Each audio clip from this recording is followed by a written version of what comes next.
This is Matt with WRC, WeAreChange, New York. We're here with Luana. Hi, Luana D'Angelo. Luana D'Angelo, she just had a very nice speech up there. She's a former breast cancer survivor, and she's an activist on behalf of breast cancer type activities. I guess I'll let you talk about it. But I got a couple questions.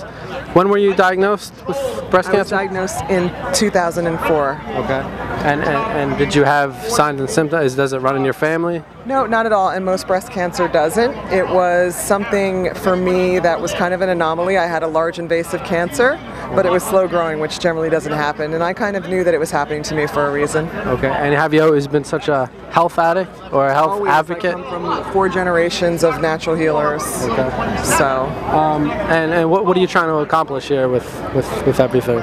I'm trying to take care of people with cancer. We have mobilized a large healing community behind the cause of providing access to integrative services for people after they're diagnosed with cancer. People that have breast cancer are generally ruined by the amount of copays on insurance and deductibles, etc., and they don't have access to the services that are going to help them to not suffer so much. And being a Buddhist, I don't believe that we should allow people to just flounder and suffer.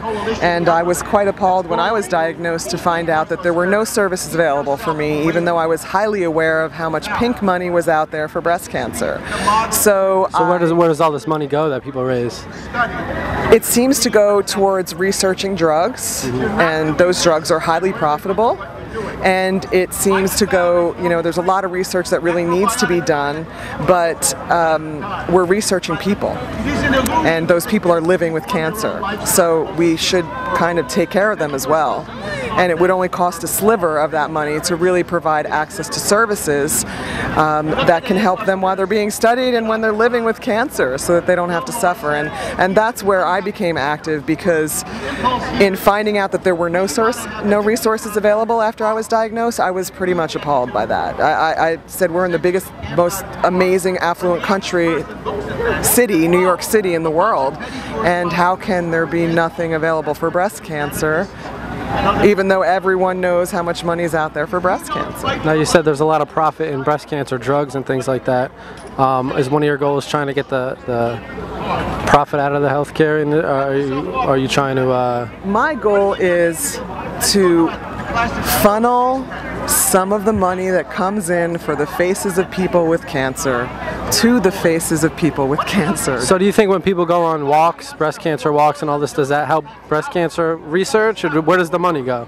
Almost all the money goes to research. Oh, okay. And it just doesn't seem fair to leave all the people that are walking in these walks, that are named on these banners, and people are walking in honor of them, out of the equation when it comes to spending the money for the walks.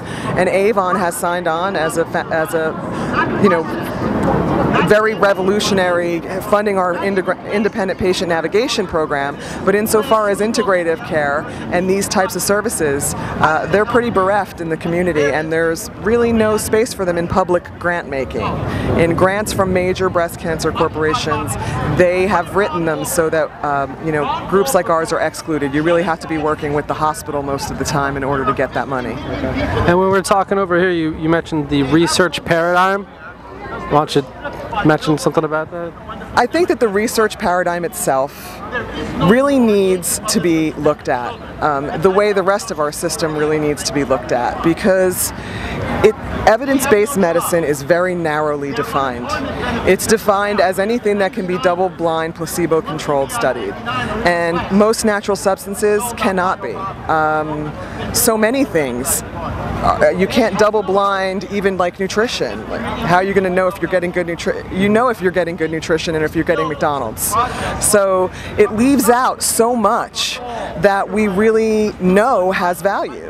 And so we need to expand that view of evidence-based medicine so that we can help much more get these non-toxic substances studied and really present a proportion of that money towards non-patentable substances and substances that are in their natural state. Okay. And you said you did not choose chemotherapy, you went the natural route, you did the herbal remedies? Well, I'm a fourth You are generation. cured, right? You're cured of breast cancer? No trace, no Okay. evidence of disease, they call it. And breast cancer is one of those tricky things that the longer you're out, the higher your risk of getting a recurrence. It's one of the reasons why breast cancer has so much attention focused on it, because if they can find something that affects breast cancer, it will affect all cancers, because it's such a very, very tricky disease, and it comes in so many forms when it's breast cancer. So I am cancer-free, no evidence of disease. I did it without chemotherapy, radiation, or tamoxifen, which was what they wanted me to have. However,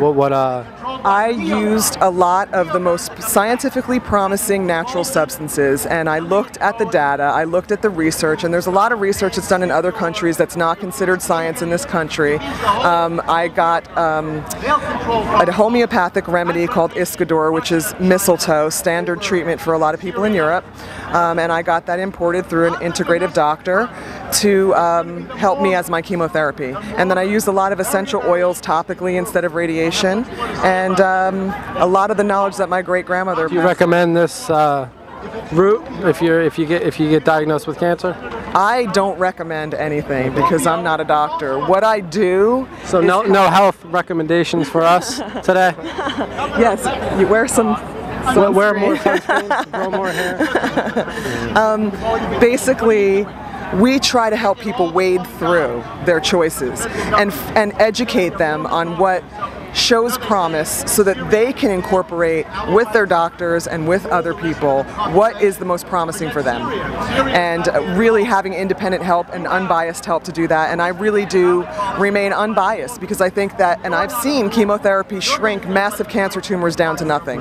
So in some cases chemotherapy is what's going to help them, in other cases maybe not. So it's my job to try to help them to sort through that information so they can decide using the best science and the best information. And do you have a website or anything you want to let the people know? YouCanThrive.org. Okay. And if you go to Indiegogo.com/cancer relief, you'll find a crowdfunding opportunity. It only costs $20,000 to keep our center open for everyone with breast cancer for an entire year. Very nice. Well, we appreciate the work, Luana Thank you, DeAngelis, and check out our website. So much.